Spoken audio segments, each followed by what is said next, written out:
Okay, I am done busting up Edge of Darkness. I got 14 plants. They range in size from this to that.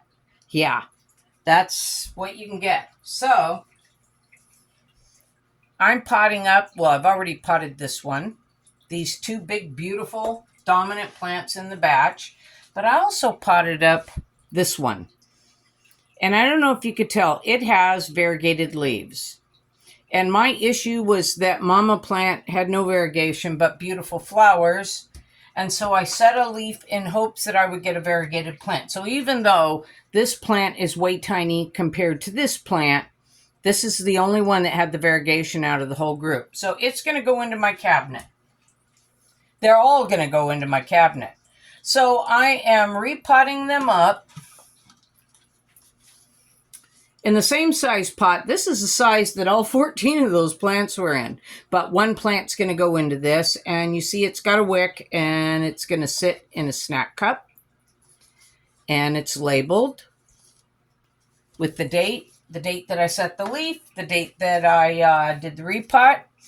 I'm not doing any lava, just straight up leca in the bottom. And then this mix is not my African Violet mix. It's just something that, oh, and by the way, the wick is going right across the top of the leca.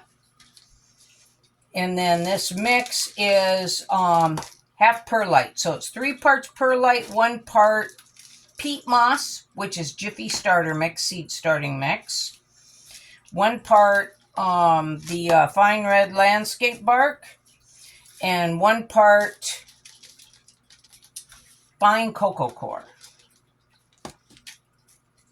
And I'm not packing that tight. It's just kind of, I don't want the crown too deep.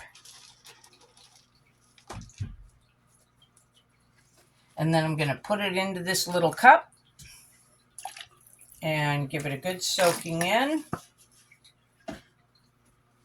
And with African violets and anthurium, it's really important that you've got enough either perlite or leca, like a life ring, because these plants can drown so easy. They like the moisture, but they also need the oxygen. Okay. There we go. Made a mess, but that's what potting mats are for. So there it is. I'll let it drain. I will empty that out, and I'll keep an eye on it for a few days.